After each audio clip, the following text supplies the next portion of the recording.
প্রিয় শিক্ষার্থী বন্ধুরা, এখন আমরা আলোচনা করব আমাদের অষ্টম অধ্যায় থেকে কিছু অতিরিক্ত সংক্ষিপ্ত প্রশ্ন উত্তর যা তোমার পরীক্ষায় কমন পেতে পারো। তো এরকম কিছু প্রশ্ন উত্তরে আমরা প্রথমেই একটু গাণিতিক সমস্যাবলী নিয়ে একটা প্রশ্ন দেখতে পাচ্ছি। এখানে বলা হয়েছে, জনাব আবু সাইদের ব্যবসায়ে 2024 সালের 1 মার্চ তারিখে 50,000 টাকার নগদ উদ্বৃত্ত এবং 30,000 টাকা ব্যাংক জমাতিরিক্ত ছিল। মার্চ 30 তারিখে 10% বার্তা প্রদানের পর তিনি রফিক স্টোরসের কাছ থেকে নগদ 2,000 টাকা এবং 53,800 টাকার একটি চেক গ্রহণ করেন। উক্ত তথ্য থেকে জনাব আবু সাইদের প্রদত্ত নগদ বার্তার পরিমাণ বের করো। তাহলে দেখো, প্রথমে বলা হয়েছে আমাদের নগদ উদ্বৃত্ত ছিল 50,000 এবং ব্যাংক জমাতিরিক্ত ছিল 30,000 টাকা, এবং তারপরে বলা হয়েছে মার্চের 30 তারিখে 10% বার্তা প্রদানের পর রফিক স্টোরসের কাছ থেকে নগদ 2,000 টাকার এবং 53,800 টাকার একটি চেক গ্রহণ করে। তাহলে এবার জনাব আবু সাইদের প্রদত্ত নগদ বার্তার পরিমাণ আমাদের বের করতে বলা হয়েছে। এখন যদি আমরা নগদ বার্তার পরিমাণ নির্ণয় করতে চাই, প্রথমে আমাদের নির্ণয় করতে হবে আমরা ঠিক কতটুকু পরিমাণ প্রদান করেছি বা কতটুকু পরিমাণ বার্তা আমাদের প্রদান করতে হয়েছে। তাহলে দেখো, প্রথমে আমরা বের করছি জনাব আবু সাইদের প্রদত্ত নগদ বার্তার পরিমাণ। এটা বের করার জন্য আমরা মোট কত টাকা পেয়েছি আমাদের সেটা বের করতে হবে। দেখো, নগদে পেয়েছি 2,000 এবং আমরা চেকে পেয়েছি 53,800, তার মানে আমাদের টোটাল পাওয়া গেছে 55,800। এখন যদি আমরা নগদ বার্তার পরিমাণ জানতে চাই, প্রথমে আমাদের জানতে হবে পূর্বে কতটুকু দেনাদার ছিল। দেখো, আমরা টোটাল পেয়েছি 55,800। এবার এটাকে যদি আমরা 90% দ্বারা ভাগ করি, 90% মানে কি 90 ভাগ 100, অর্থাৎ আমরা 55,800 সাথে 100 দ্বারা গুণ করব এবং 90 দ্বারা ভাগ করব। এই কাজটা করলে আমরা এখানে দেখতে পাচ্ছি আমাদের মোট দেনাদারের পরিমাণ ছিল 62,000 টাকা। তার মানে এই 62,000 টাকার সাথে 10% করলে আমরা আমাদের মোট নগদ বার্তার পরিমাণ দেখতে পাচ্ছি 6,200 টাকা। দেখো, ব্যাপারটা ঠিক উল্টো হয়ে গেছে বা রিভার্স হয়ে গেছে। আমরা নর্মালি আমাদের দেনাদারের পরিমাণ থাকে এবং সেখান থেকে বার্তার পরিমাণটা নির্ণয় করতে পারি, কিন্তু এখানে আমাদের প্রকৃত দেনাদারের পরিমাণ দেওয়া ছিল না, তাই প্রথমে আমরা প্রকৃত দেনাদারের পরিমাণ নির্ণয় করে তারপর বার্তার পরিমাণ নির্ণয় করেছি। এবার আমরা দেখে নেই 7 নং প্রশ্ন। এখানে আমরা একটা 2 ঘরা নগদান বই দেখতে পাচ্ছি এবং এখানে আমাদের প্রশ্নে বলা হয়েছে ছকের 30 তারিখের লেনদেনটি না হলে ব্যাংক উদ্বৃত্ত কত হবে। যদি আমাদের এই 30 তারিখের লেনদেনটা না থাকতো, সেক্ষেত্রে আমাদের ব্যাংক উদ্বৃত্ত কত হতো। তাহলে দেখো, আমরা ডেবিটের অংশ এবং ক্রেডিটের অংশ আগে আমরা দেখব ডেবিটের অংশটা ঠিক কতটুকু এবং ক্রেডিটের অংশটা ঠিক কতটুকু।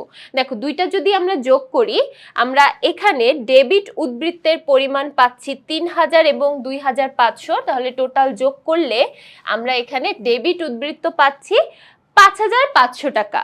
তবে ক্রেডিট উদ্বৃত্তেই কিন্তু আমরা বেশি পরিমাণ দেখতে পাচ্ছি 5,000 এবং 2,000, অর্থাৎ ক্রেডিট উদ্বৃত্তে আমরা পাচ্ছি 7,000 টাকা। তার মানে ক্রেডিট উদ্বৃত্তটাই বেশি দেখতে পাচ্ছি। সো আমরা ডেবিট উদ্বৃত্ত থেকে যদি ক্রেডিটের উদ্বৃত্তটা মাইনাস করি, তাহলে আমাদের থাকছে 1,500 টাকা মাইনাস ফিগারে, এবং এই মাইনাস ফিগারটা নির্দেশ করছে ব্যাংক জমাতিরিক্ত। তার মানে আমাদের ব্যাংকের জমাতিরিক্তের পরিমাণ এখন আছে 1,500 টাকা। 8 নং প্রশ্নে দেখতে পাচ্ছি 2023 সালের মে মাসের 10 তারিখে কোহিনূর লিমিটেড 7.5% বার্তা হাসানের কাছে পাওনা নগদে 8,500 টাকা এবং চেকে 10,000 টাকা নিষ্পত্তি করা হলো। এবার বলা হয়েছে উক্ত লেনদেন থেকে প্রদত্ত বার্তার পরিমাণ নির্ণয় করো। প্রায় সেম, একটু আগে আমরা যেভাবে নগদ বার্তার পরিমাণ নির্ণয় করেছি, এখানেও কিন্তু সেরকম ভাবে আমরা নগদ বার্তার পরিমাণটা নির্ণয় করব। তাহলে এখানে আমাদের দেখো বলা হয়েছে টোটাল পাওনা হিসেবে আমরা নিষ্পত্তি করেছি, অর্থাৎ নগদে দিয়েছি 8,500 এবং চেকে দিয়েছি 10,000 টাকা। তার মানে আমরা মোট যতটুকু প্রাপ্তি অর্থ আমাদের এসেছে সেটা হলো 18,500 টাকা। এবার আমরা যদি একটু বাট্টার দিকটা দেখি, বাট্টায় বলা হয়েছে 7.5% বাট্টা। 7.5% বাট্টার পরে হাসানের কাছ থেকে আমরা এই অ্যামাউন্টগুলো পেয়েছি। তার মানে এটা বাট্টা করার পরের ফিগারটা বলা হয়েছে এবং এখান থেকে আমরা বাট্টার অ্যামাউন্টটা বের করতে চাচ্ছি। যেহেতু এটা বাট্টা করার পরের অ্যামাউন্ট, তাই দেখো আমরা কিন্তু ভাগ করার সময় 100 থেকে বাট্টার অ্যামাউন্টটা মাইনাস করে ভাগ দিচ্ছি 92.5 দিয়ে। অর্থাৎ এখানে কিন্তু বাট্টার অ্যামাউন্টটা মাইনাস করার পরের অ্যামাউন্টটা দেওয়া আছে, বা এখানে আমরা বাট্টার পরের অ্যামাউন্টটা লিখছি, তাই আমরা এখানে বাট্টার পরের অ্যামাউন্টটা দিয়ে ভাগ করলাম এবং আমাদের এখানে নির্ণয় করতে হবে বাট্টার অ্যামাউন্ট। তাই বাট্টার অ্যামাউন্ট যেহেতু 7.5, তাই আমরা গুণ করে দিলাম 7.5 দিয়ে। অর্থাৎ আমাদের টোটাল নগদ বাট্টার পরিমাণ বা প্রদত্ত বাট্টার পরিমাণ 1,500 টাকা।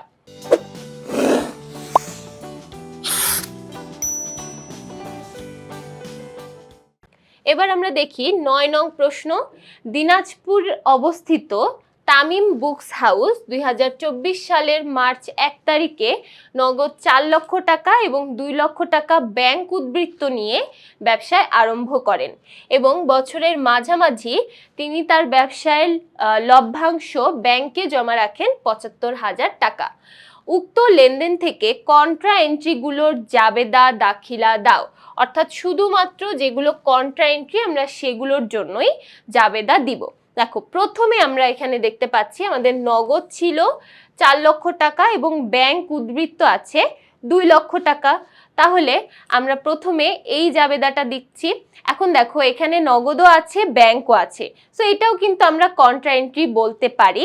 তো এখানে যদি আমরা আমাদের জাবেদা করি তাহলে ব্যাপারটা হবে নগদান হিসাব ডেবিট, ব্যাংক হিসাব ক্রেডিট। নগদে আছে 3 লক্ষ টাকা, ব্যাংকের ঘরে আছে 2 লক্ষ টাকা এবং যেহেতু আমরা মূলধন নিয়ে ব্যবসা শুরু করলাম, সো এখানে আমাদের মূলধন হিসাব হয়ে যাচ্ছে 5 লক্ষ টাকা।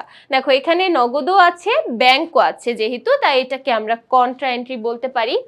এবার দেখো তারপর আরো একটা লেনদেন যেটা আছে সেটা হচ্ছে লভ্যাংশ ব্যাংকে জমা রাখা হলো। অর্থাৎ ব্যাংকে আমরা যখন টাকা জমা রাখছি তখন সেটাকে আমরা কন্ট্রা এন্ট্রি বলতে পারি। সেম যেমন একটু আগে আমরা ব্যাংকের টাকা জমা রেখেই কিন্তু ব্যবসাটা শুরু করেছিলাম। তাহলে এখানে আমাদের জাবেদা কি হবে, যেহেতু আমরা ব্যাংকে জমা রাখছি, তো এখানে আমাদের জাবেদা হবে ব্যাংক হিসাব ডেবিট এবং নগদান হিসাব ক্রেডিট। ব্যাংকের ঘরে 75,000 টাকা, আবার নগদের ঘরেও 75,000 টাকা। এরপর চলে যাচ্ছি 10 নং প্রশ্ন। নগদান বইয়ের বৈশিষ্ট্য কি? আমরা কিছু নগদান বইয়ের বৈশিষ্ট্য দেখে নেই। যেমন প্রথমে বলা হয়েছে এটি নির্দিষ্ট ছকে নগদ প্রাপ্তিসমূহ ডেবিট পাশে এবং নগদের প্রদানসমূহ ক্রেডিট পাশে লেখা হয়। তারপর 2 নাম্বার বলা হচ্ছে মোট নগদ প্রাপ্তি এবং মোট নগদ প্রদান সম্পর্কে আমরা জানতে পারি আমাদের এই নগদান বইয়ের মাধ্যমে। তারপর বলা হচ্ছে প্রাপ্তি এবং প্রদানের পার্থক্যের মাধ্যমে আমরা নগদ উদ্বৃত্ত সম্পর্কে জানতে পারি। এরপর বলা আছে হিসাবের প্রাথমিক বই হলেও এটি পাকা বইয়ের মতোই কাজ করে। অর্থাৎ এটা জাবেদা হলেও এটা খতিয়ানের মতোই কাজ করে।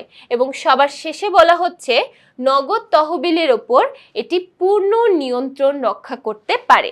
অর্থাৎ এটার মাধ্যমে আমরা বুঝতে পারছি যে আমাদের নগদান বই সম্পূর্ণ নগদ তহবিল বা নগদ লেনদেনের উপরই ডিপেন্ড করে। এবং সর্বশেষ যে প্রশ্ন আমাদের দেওয়া আছে সেটা হচ্ছে ব্যাংক সমন্বয় বিবরণী কাকে বলে? ব্যাংক বিবরণীর উদ্বৃত্ত এবং নগদান বইয়ের ব্যাংক কলামের উদ্বৃত্তের গড় মিলের কারণ চিহ্নিত পূর্বক যে মিলকরণ বিবরণী প্রস্তুত করা হয় তাই হলো ব্যাংক সমন্বয় বিবরণী। অর্থাৎ আমাদের ব্যাংকের মধ্যে যে আমাদের ব্যাংকের হিসাবের যে তথ্য রাখা হয়, প্লাস আমরা যখন নগদান বইয়ে আমাদের ব্যাংকের কলামের হিসাবের তথ্য রাখি, অনেক সময় দেখা যায় এই দুই ধরনের তথ্যের মধ্যে কিছু গরমিল থাকে এবং দুই ধরনের তথ্য মিলে যায় না।